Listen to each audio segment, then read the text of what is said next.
Ito ang reading mo, Aquarius, for the whole year, next year. Welcome back to our channel. Naway nasa mabuti kayong kalagayan while watching the channel. This is a general reading. Kayo nang bahalang magpalit-palit ng situation nyo sa reading ko.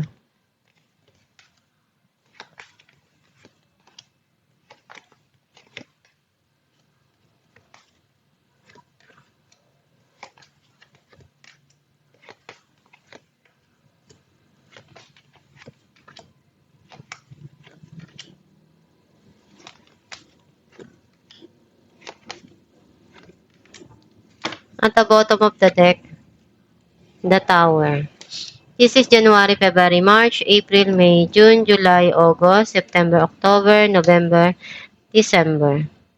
I feel like ang nasa-sense ko na energy mo, may mga bagay na tinapos mo na kasi may mga nangyari na hindi mo na gustuhan and iniisip mo na mag-umpisa muli sa buhay mo sa mga bagay na kailangan mong baguhin at gumawa ng hakbang para magkaroon ng pagbabago dun.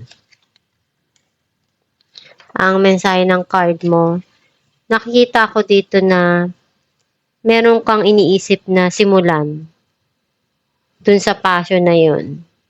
At pinag-iisipan mong malalim kung paano yung pwedeng paraan na magagawa mo dun.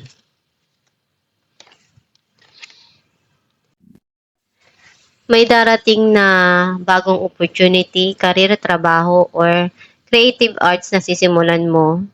Some of you pwedeng relasyon na magiging maganda yung pagsasama. Andun yung pagsusumikap mo na mapaganda yung income, yung financial na aspeto. And gagawin mo lahat para mapaunlad yung trabaho mo, yung career mo, yung pera mo. May mga pangarap ka pa na gusto mong ma-achieve at pinag-iisipan mong malalim kung ano yung pwede mong hakbang na magawa doon.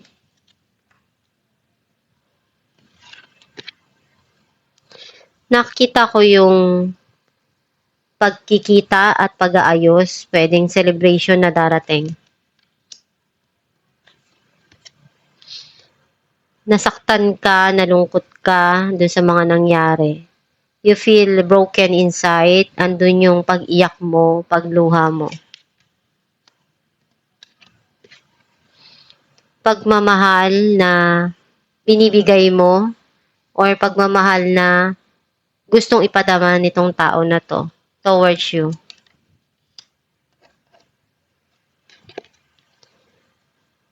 Hindi mo makalimutan yung past person mo or yung situation.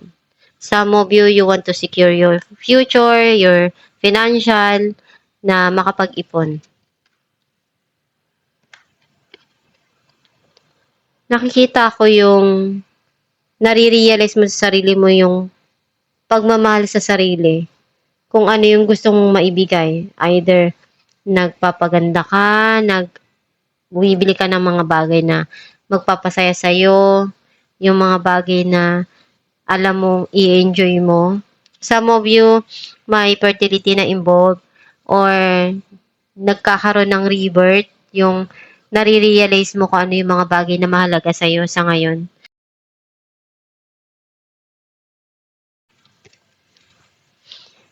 Nagkaroon ng pagsisinungaling, ng pagtakbo, at cheating dito.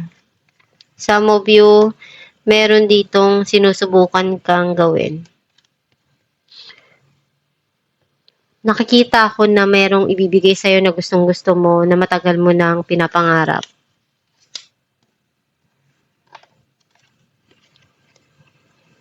Andun yung mga bagay na tinitingnan mo sa nakaraan, binabalikan mo. Either may mga happy memories ka doon na hindi mo mabitawan or makalimutan. Clarify natin ang Page of Wands, Ace of Wands and the Moon. Meron dito na sisimulan mo na opportunity na ibibigay sa'yo. Para sa'yo, mayroong magandang balita na darating about dito. Pwedeng sa trabaho or career na igagrab mo na hindi mo inaasahan. Clarify natin ang Ace of Wands. Seven of Pentacles and the World. Yung manifesting changes sa buhay mo. Kasi nakita mo lahat ng mga bagay na pinaghirapan mo, binigay mo ng effort, hindi bumabalik sa'yo. And nakikita ko na ginawa mo lahat ng makakaya mo doon. Sa passion na yon, pwedeng relasyon. Pero nakikita mo na walang nangyayari. At hinihintay mo kailan ba may bibigay yung para sa'yo. Clarify natin ang Eight of Pentacles. The Magician and Queen of Swords. Andun yung alam mo kung ano yung tama para sa pera mo, para sa'yo, para sa mga pangarap mo, at gagawin mo naman kung ano yung ikakasaya ng puso mo. Clarify natin ang Page of Cups.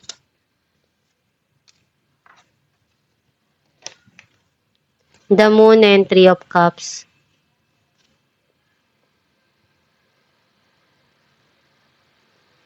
Meron ka ditong tinatago.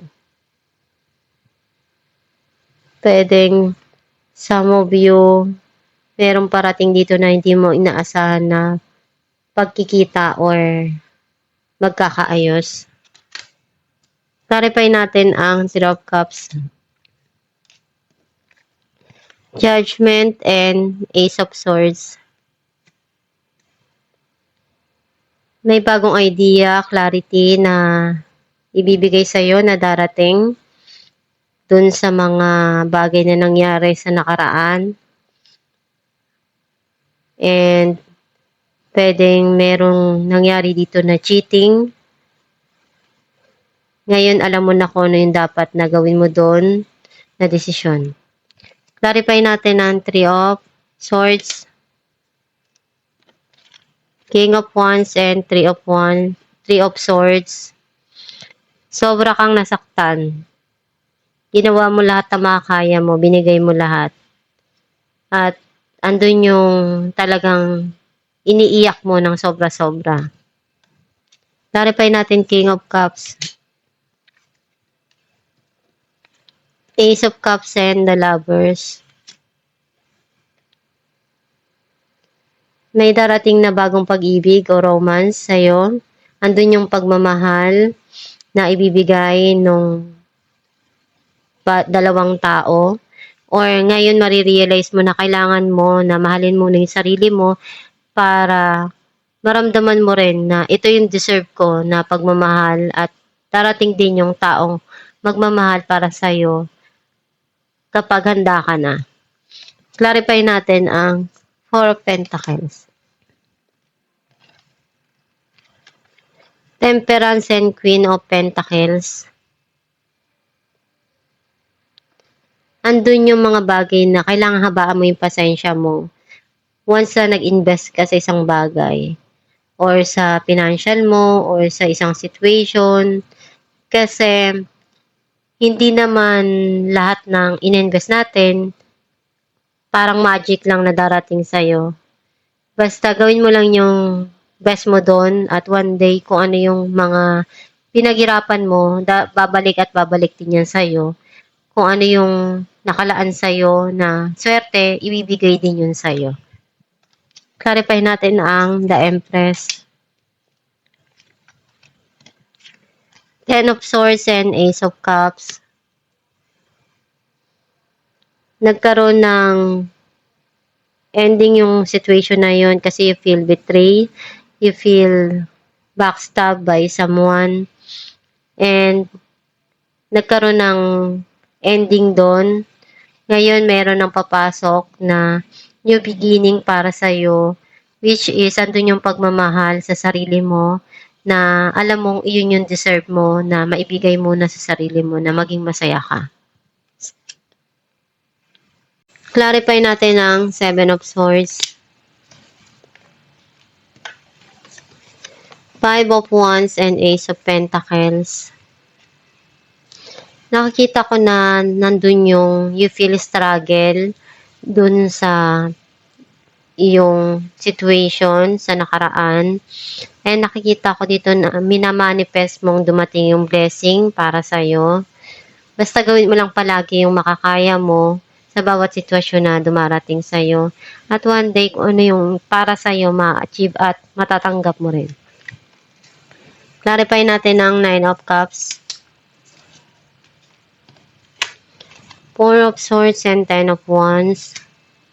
May mga bagay ka dito na pinag-isipan mo ng malalim, pinagdarasal mo, and unti-unti mo namang na-overcome yung mga pagsubok na yon. Alam mo rin kung ano yung responsibilidad mo, especially sa sarili mo. You want to relax na makapagpahinga, binibigay mo rin yun sa sarili mo. And may mga bagay na ibibigay sa'yo dito na gusto mo once na ready ka na tanggapin to. Clarify natin ang The Hermit. King of Pentacles and the Hierophant. Nakikita ko na itong taon na to, may mga memories siyang hindi niya makalimutan. And nakikita ko na may mga bagay na nagpapasaya sa kanya, sa puso niya, sa mga nangyari sa buhay niya sa nakaraan. Pwedeng ikaw din to na masaya ka dun sa mga nangyari sa buhay mo, na experience mo sa past. Alamin natin kung ano mensahe ng iyong gabay. Listen, quiet your mind, beloved one, and listen to our gentle reassurance and that everything has been taken care of. Stay in a quiet and receptive state without worrying about the exact nature of your desires manifestation. A quiet mind and body hears us quickly and clearly. This is our request to you. Listen. Ang mensahe ng iyong gabay na magdasal ka lang palagi sa Diyos Ama, sa gabay mo, sa universe na kung ano yung mga bagay na pangarap mo, ma-achieve mo, at makinig ka dun sa alam mong makakatulong para sa'yo. Especially dun sa mga nagbibigay sa'yo ng payo, and yung payo na yun para din naman sa'yo as long na alam mong makakabuti para sa'yo, sundin mo. And magdasal ka lang palagi para magabayan ka ng Diyos Ama at gawin mo yung best mo sa mga pangarap mo at maging positibo lang sa pananaw para yun yung ma-attract mo sa buhay mo. At itong yung reading, Aquarius, kung nakaresonate ka, kindly comment down below. Thank you for watching.